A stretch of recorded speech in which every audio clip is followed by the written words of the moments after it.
நீங்க ஸ்க்ரீன்ல பார்க்குற இவரு சின்ன வயசுல அவரு குடிச்ச ஜூஸ 585 கோடி ரெவென்யூ பார்க்குற ஒரு பிசினஸா மாத்தியிருக்கிறார். எப்படின்னு நான் சொல்றேன்.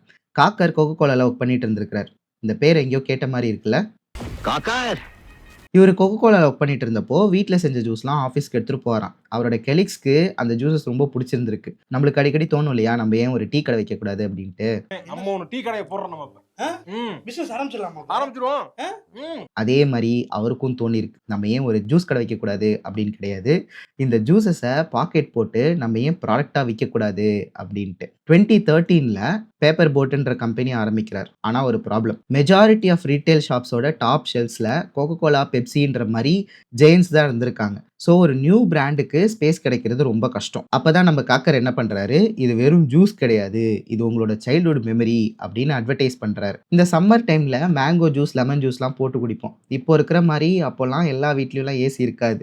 சம்மர்ல செம்ம வேக்கையா இருக்கும். மார்க்கெட்டுக்கு போய் லெமன் வாங்கிட்டு வந்து அத பிழிஞ்சு லெமன் ஜூஸ் போட்டதுக்கு அப்புறம், ஐயோ! இது சில்லுன்னு இருந்தா நல்லா இருக்குமே அப்படின்னு ஏங்கும். நம்ம வீட்ல ஃப்ரிட்ஜ் இருக்காது. ஆனா ஃப்ரிட்ஜ் எந்த வீட்ல இருக்கும்னு தெரியும். அந்த வெயில்லயும் பொடி நடையா போயி, ஆன்டி கொஞ்சம் ஃப்ரிட்ஜ்ல இருந்து ஐஸ் கியூப்ஸ் கொஞ்சம் தரீங்களா? அப்படின்னு கேட்டுட்டு நிப்போம். ஸோ ஜூஸ் போடுறதுல ஒரு நாஸ்டால்ஜிக்கான சைல்ட்ஹுட் மெமரி இருக்கு. இந்த சென்டிமெண்ட்ட டேப் பண்ணி பேப்பர் போட்ட நம்ம காக்கர் 7 கண்ட்ரீஸ்ல சேல் பண்ணிட்டு இருக்கார்.